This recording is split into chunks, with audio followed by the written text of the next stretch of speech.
A lot of people still think you need to do hundreds of crunches to get a six-pack, but that's just not rooted in science. It turns out you want to treat them just like any other muscle group to get them to pop, and you want to have proper nutrition to get them to show. In this video, I want to take you through 5 of my favorite ab exercises to supplement with your proper nutrition plan so that you can have that washboard six-pack. If you're new here, welcome. My name is Devin. I'm a certified personal trainer with a master's in exercise science, and I help busy professionals train from anywhere in the world, whether it's a hotel, their home gym, a gym in general, to help get their ideal physique. So if that sounds like something you're interested in, make sure to like and subscribe so you don't miss any more videos. And with that said, let's jump into exercise number 1. Okay, so right off the bat, we're gonna be starting with a great lower ab exercise. Also, it's really good for the hip flexors, but it's also very difficult to do. This is known as the hanging leg raise. What I like to do is stand on something so I don't have to jump up to the bar, and then I put my hands around the bar like that. If you have chalk or if you have Versa grips or straps or anything like that to keep you onto the bar, that's probably recommended. But from there, what you're gonna do is just hang off of the bench, and then from here, you're gonna raise up. Now you can do it with your knees bent, you can do it with your knees straight, but the important thing is that you're not rocking when you do it. It's hard to do it while training too. I've never had to do that before.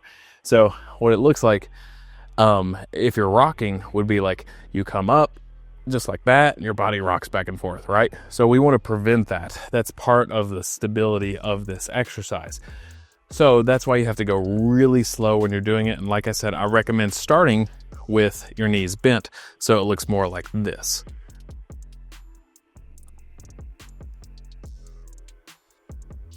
And then as you get more comfortable with that, go with your legs out. So it looks more like this.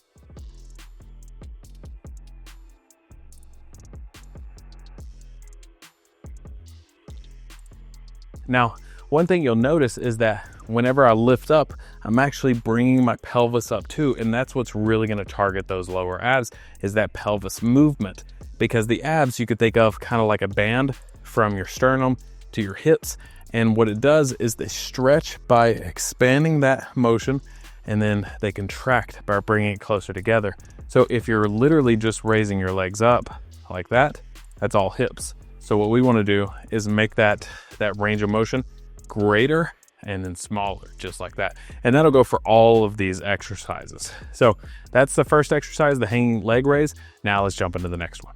Exercise number 2 is the oblique or Russian twist. Now, this is a common exercise, but it's also a common one to mess up. So what I see a lot of people do is just go really quick like that, but that's not the case. And you don't want to do that on pretty much any exercise. So what you want to do is go slow and controlled. And I'm going to give you a few extra tips to really feel that squeeze in the abs and the obliques, things like that. So first off, the easier way to do it is to have your feet on the ground like that, and just kind of balance yourself up. So this is the starting position. You lock your hands in. Now from there, you go over to the side, touch the ground each time, just like that. Now, to make it just a little more complicated, don't just go to the side, go back as well. So you're almost crunching as you go back. So like this. And then the full version of the exercise is to lift your legs up, balancing yourself right here, and then you go back as you come over. So this is really good for targeting those abs, those obliques, this transverse abdominis, all the technical muscles in there. If you've never tried them like this, going slow and controlled, just like this, make sure to give them a shot. You'll even feel it in the hip flexors as well. So that's a really, really great ab exercise. But I like this next one just a little bit better. All right, so before we get into the third exercise, just a quick PSA, make sure that you're staying hydrated throughout your workout and throughout the day. It's extremely important. I have my Hydro Flask here with all my water in it. I have 1 to 2 of these a day on top of everything else that I drink. And then also, if you're doing an actual workout routine, I highly recommend having a protein shake. And you could even throw in some sugar in there like Gatorade powder and throw in some creatine. And then you could just make that concoction that is an amazing shake that is really good for recovery, for muscle growth, and all that good sort of stuff. So that's your quick fitness health PSA for today. Now let's jump back into the third exercise. Okay, so for the next exercise, we're gonna be doing a crunch, but not just a crunch, because a lot of people do weird kind of crunches where you'll see them, especially like in sports, you'll see like kids doing this, right? And that like does not work out the abs very much at all. So what we're gonna do is a full range of motion crunch. And we're gonna use one of these ab mats. If you don't have one of these, you can use a pillow or just anything that's soft under your back. And of course, if you don't have them in general, that's totally fine. But I highly recommend doing something like this. And the reason is because where you would normally stop on a crunch, your body is parallel to the ground. But here you can go really far back and then come up just like that. Now notice I'm not doing a full sit up where I'm coming up like that, because at that top portion, I'm working a lot of the hip flexors. So from here, I'm just coming halfway up to where my back is off the ab mat and then going back down.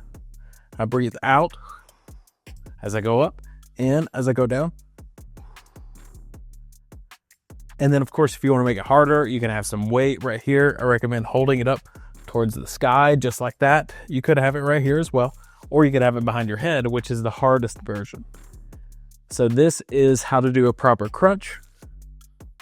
It's one of my favorite ab exercises, one that's not often utilized correctly, but when you do, it becomes one of the best. So with that said, let's jump into our fourth exercise.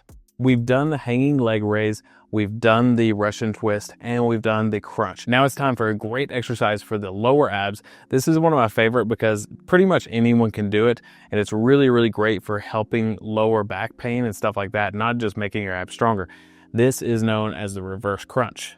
Now, just like a lot of these exercises, it's really easy to mess these up. So when you do this, I always have my hands under my butt in a diamond shape.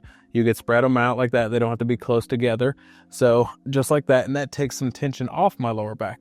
Now from here, you can have your head resting on the ground, or you can have it up like that to keep everything flexed. Now I think about 90-degree angles with my feet and with my knees. And then from there, I have my heels close to the ground, but not touching. And then I rotate up and then down. Now you notice my butt is coming off the ground. I'm not just doing this because that's a lot of like hip flexor work. So I'm coming up, down. And you can even think about shooting your butt up towards the sky.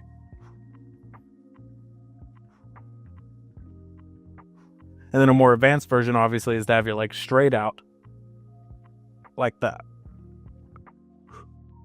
So that is the reverse crunch / leg raise, which is really, really good. And it's a good precursor to the hanging leg raise. So if you get really good at those, hanging leg raises will be a lot easier. So those are 4 of my favorite ab exercises so far. But let's jump into this last one, which is a really unique one. This is known as the cable crunch. This is a really great exercise for stretching out those abs at the top and working them through a full range of motion. But just like all the other ones, it's really easy to mess this up. Now, remember what I said earlier, the abs are like a rubber band going from your sternum to your hips, and you want them to expand as much as possible and contract as much as possible. So any other kind of movement, you're working other muscles. So what this is going to look like is I have these cables set way overhead, just like that. So it's going to pull me up. And then I have a pretty good amount of weight on there, something that needs to counterbalance your body. Now from here, what I'm doing is I'm leaning forward and I have the cables close to my head. And then I'm driving my elbows down close to my knees. I come up, stretch, down. And I'll breathe out as I come down. And I breathe in as I come up. So then I gently put it up just like that. So with that exercise, I can feel a really good stretch at the top of that. If you're not feeling that stretch, you're probably doing something wrong. Make sure that you're not like rocking back like this with your whole body. Make sure that you're up just like this and you're just crunching the abs, bringing those elbows down to the knees, kind of like if you're on an ab crunch machine or something like that. So those were 5 of my favorite ab exercises, and you could do a lot of those from anywhere, especially like the crunches and the reverse crunches. They're really going to be good for developing a very strong and sturdy core. If you like these exercises but want to go a little bit more in depth, then feel free to check out the free core training guide that I'll link in the description down below. And of course, if you enjoyed this video, let me know that in the comments below as well, and I will catch you in the next video.